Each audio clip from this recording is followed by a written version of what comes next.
In this lesson, we'll explore the connection between slope and parallel lines. So the first thing I want to talk about is this little railroad track symbol up at the top of the page. If you haven't guessed already, that little railroad track symbol is kind of shorthand or quick notation, meaning the word parallel. So parallel lines and their equations. You might remember from your algebra class last year that parallel lines have the same slopes. That's going to be key. That's going to be important to everything that we look at today and a lot of what we look at in the future. That is a really, really big, huge idea. So I'm going to star that just as a reminder to ourselves how important that is. So in the first example, they're giving us 4 points and they're asking us to figure out or explain whether or not line AB is parallel to line CD. And notice what they don't give us. They don't give us a graph because we're going to do this entirely using slopes. And you should recall from your previous math classes that slope is the same as y2 minus y1 over x2 minus x1.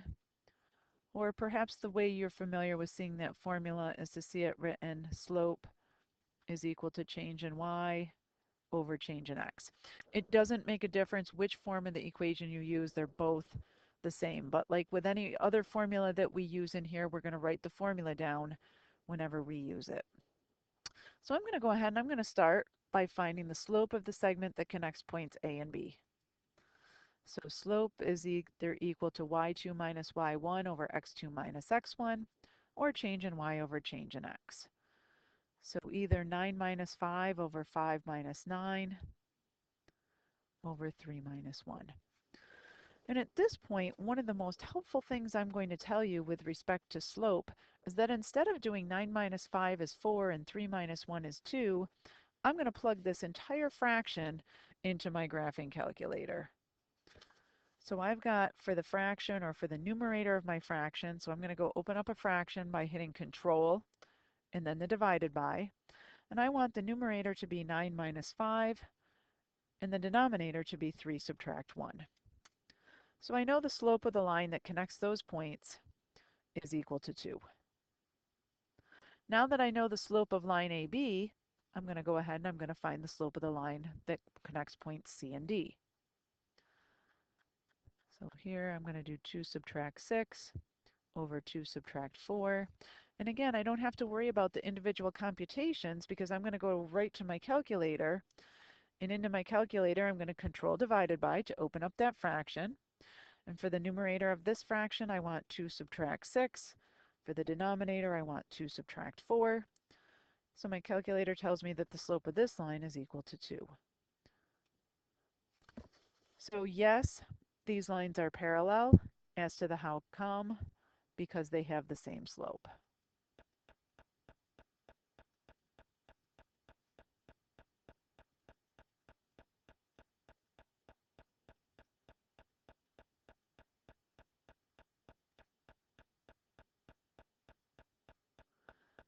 And without a doubt, that whole idea of same slopes meaning parallel has to be the biggest idea of this entire lesson. All right, so in number 2, it asks us to write an equation of the line passing through the point 2, 3 and parallel to the line whose equation is y equals negative 2x minus 5. If I apply that same idea, I know that in order to be parallel, these lines have to have the same slope. And recall that when a line is written in the form y equals mx plus b, m represents its slope and b represents its y-intercept.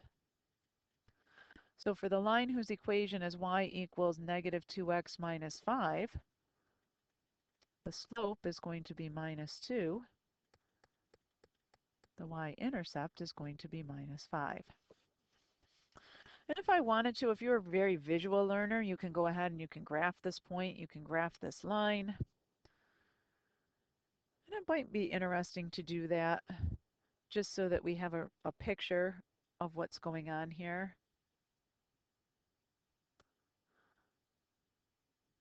So there's a slope of -2 and a y-intercept of -5.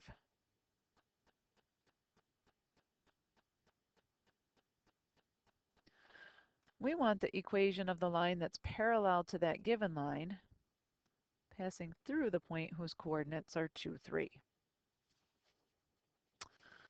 So I've got a couple different ways I can go about doing this. I can plug in my slope of -2, my x value of 2, my y value of 3 into the formula y equals mx plus b and go find b. But that's kind of the long route. That's the old way. I'm going to use something called the point slope form of an equation. And in order to use the point slope form, you need to know the coordinates of a point, which I do, and the slope, which I do. And that's what makes this a much more powerful tool than y equals mx plus b for this type of a question. Point slope form says take y and subtract the y1 value, and that's equal to the slope times x minus the x1. In this case, my x1 would be 2, my y1 would be 3, and my slope would be -2. My x and my y stay in x and a y, just like they do when you write an equation in the form y equals mx plus b. So y minus the y value of my coordinate, 3, is equal to -2 times x subtract the x part of my coordinate. And here's the part that people always think is tricky. They get to here and they're like, well, what do I do? And the answer to that is, you do nothing. That is done. It's finished. It requires no further computations, no further work. So the equation of this line is y subtract 3 is equal to -2 times the quantity x minus 2. And again, you're done. Stop. We have written this equation. We are now finished with this problem. All right, so I'm going to go ahead and go on to the next one, and I'm going to use the same kind of an idea. Write the equation of the line that passes through the point whose coordinates are 1, 5 and is parallel. So again, as soon as I see parallel, I'm going to think same slope to the line whose equation is 3y is equal to x plus 15. This equation is a little bit more difficult to find the slope from because it's not in the form y equals mx plus b. So I'm going to go through and divide each of those by 3. So y now is equal to 1/3 x plus 5. So I've got this equation whose slope is 1/3 and whose y-intercept is 5. And I really don't care about the y-intercept at all. I don't need that for anything. Unless I wanted to draw the graph. If I wanted to draw the graph, it might be helpful. But as far as writing the equation, I need the point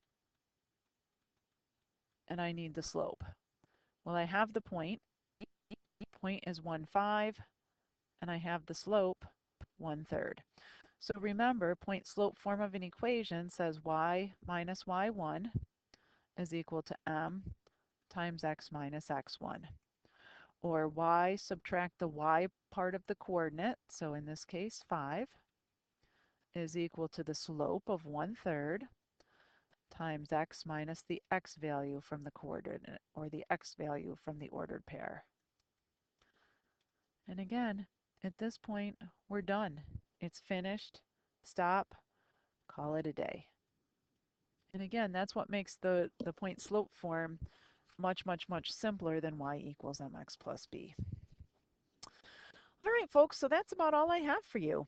Like always, in your own words, I want you to summarize the key ideas from this lesson and then see if you can apply what you've learned to check your understanding of the information that was presented to you in the video.